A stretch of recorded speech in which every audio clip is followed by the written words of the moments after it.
Hey guys, so I'm back with another physical book haul. It's been a little while since I've managed to film one and books have piled up. This isn't even all of the books that I have, but I need to break it up because otherwise it'll be too long. So yeah, this is just like the part one basically. But yeah, I've had quite a few physical books pile up, so I'll just dive in no particular order. So the first book that I have is When I Fall by J. Daniels, and I actually won this in a giveaway on Instagram with the author. I was so surprised that I won because I don't need to win anything and my luck is particularly bad right now. But I won a book of my choice from her Alabama Summer series, and I randomly picked book 3 because it's my favourite from that series, and she sent it to me and it's personalised and signed. So yeah, I was really pleased to read that. Like I say, I don't have this series, all the books in this series in physical copies. I have another series by her in the physical copies. I can't remember what it's called for the life of me. But yeah, since this is my favourite book in the series, I decided to choose this one to get signed. And the next book that I have is one I pre-ordered. I was really excited for this, but I haven't picked it up yet. I think it came out in June or July, I'm not sure. And that's One Fine Duke by Leona Bell. This is the third book in the School for Duke series. I really enjoyed the first 2 books in this series, so I was excited for this one to come out. Yeah, historical romance, as you guys know, my favourite genre. And I'm not quite sure what this one is about, other than I know it's about a girl called Mina, and she's been sort of raised by her uncle in the countryside, quite secluded, and she longs for adventure. And in the previous book she was a character, very minor, very brief, but it's sort of to do with spying. So yeah, I'm excited for that one, but I don't know when I'm going to get to it. The next book that I have is The Tiger Catcher by Paulina Simons. And this is the author of The Bronze Horseman. I read The Bronze Horseman, but only the first book in that series. I really must get back to that series, and really enjoyed it. And I hadn't heard of this. I think I stumbled across it on Goodreads. And it's about true love, but I think that something happens to them. It says the first novel in the End of Forever saga, a timeless love story and the adventure of several lifetimes. But I was really intrigued to read it, so I picked that one up. Then I've got the physical copy of Things We Never Said. This is the third book in Samantha Young's On Heart's Boardwalk series. I already read this. I was lucky enough to have an e-galley, can't even remember when, but earlier this year, and I had to have the physical copy because I have the first 2 books in physical copy, but this was hands down one of my favourite books of this year. So far it was so good. I love Samantha Young and her contemporary romance series. I've enjoyed On Dublin Street, which was her first series, and Hero, which is her sort of standalone, and On Heart's Boardwalk. But I think this is my favourite book in this series. It's funny because it is a second chance love story, which is not my favourite plotline in romance. I don't know why, it's just not, but it really worked for this, and Michael and Dahlia really deserved their second chance. So yeah, I really enjoyed that. It was an emotional read, but I loved it. Then I picked up a physical copy of the Wallflower Wager by Tessa Dare. This is the third book in her Girl Meets Duke series, and I do mean to pick up book 1 and 2, but I had to pick this one up because I read an advanced copy of it, absolutely loved it. One of my favourite books of this year. It was a really good historical romance. It was, some parts of it were really funny and they brought a smile to my face. There was some tricky subjects broached, but yeah, it was just such a good romance book, and I just had to have a physical copy of that. I did receive this one for review, I think I did, but it was a little while ago now. This is how long ago like these books have been piling up. It's a nightmare. And it's Brazen and the Beast by Sarah MacLean. I have already read this. It would have been in one of my wrap-ups.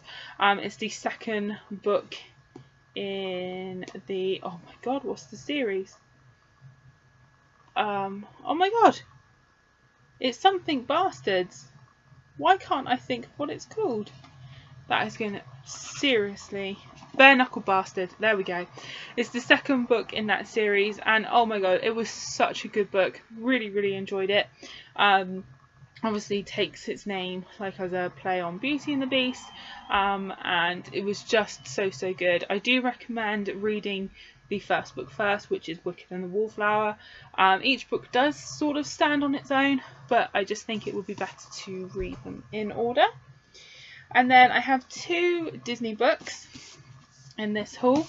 I tend to pick them up when they come out, and I see them in the supermarket. So the first one is The Odd Sisters, and this is a tale of the 3 wicked witches.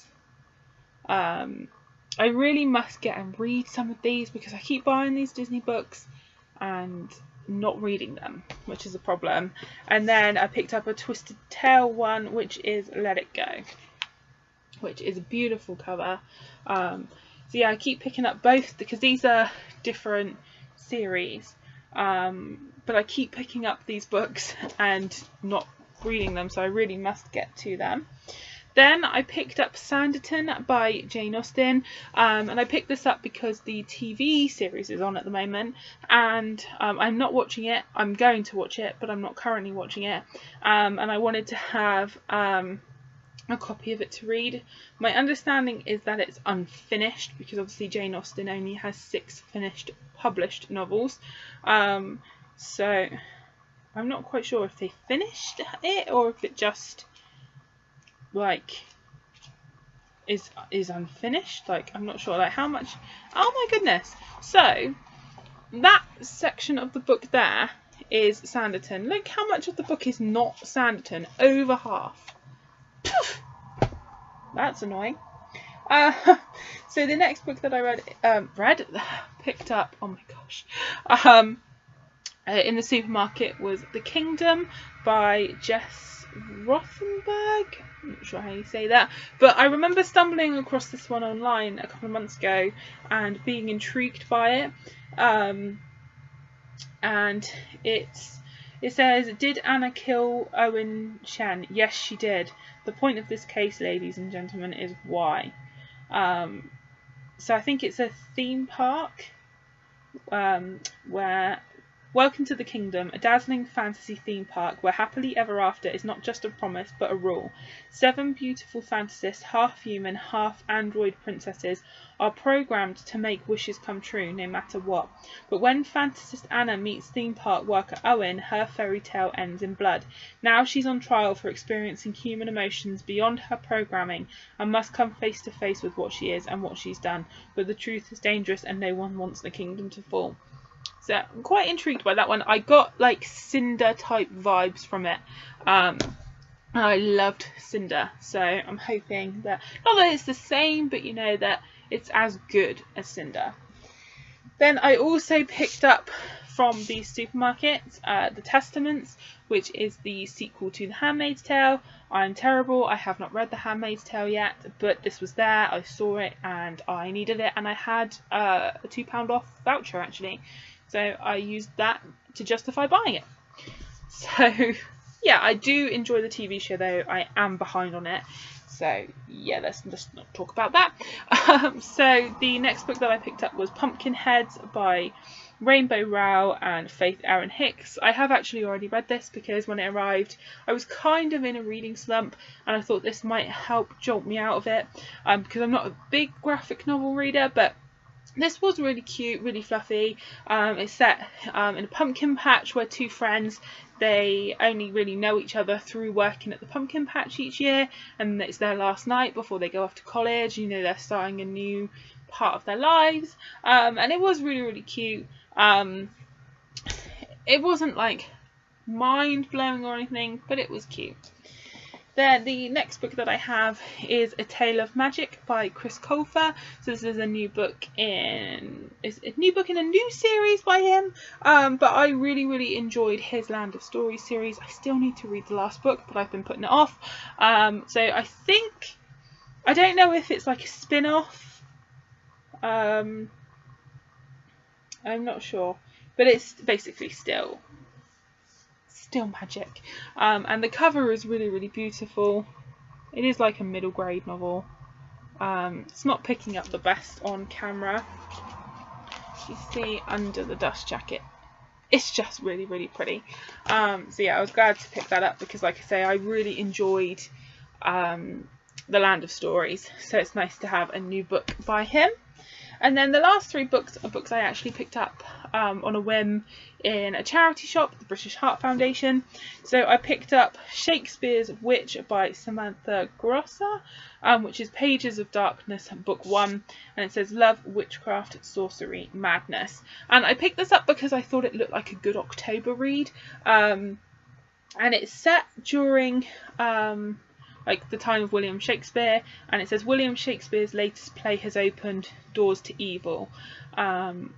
So yeah, it looks like it could be quite interesting. Then I picked up the first book in the Forsyte saga, The Man of Property by John Galsworthy, the drama Passion and Scandal. So sort of a historical novel. And then I picked up another historical romance, and that's Not Quite a Lady by Loretta Chase. And I picked this one up because Loretta Chase gets recommended to me quite often on Goodreads when I'm on there. She's sort of on the sidebar, like novels by her like pop up on recommended. So when I saw it there, I thought I would pick it up. So that's everything for this book haul, guys. I hope you enjoyed, and I'll see you all soon. Happy reading.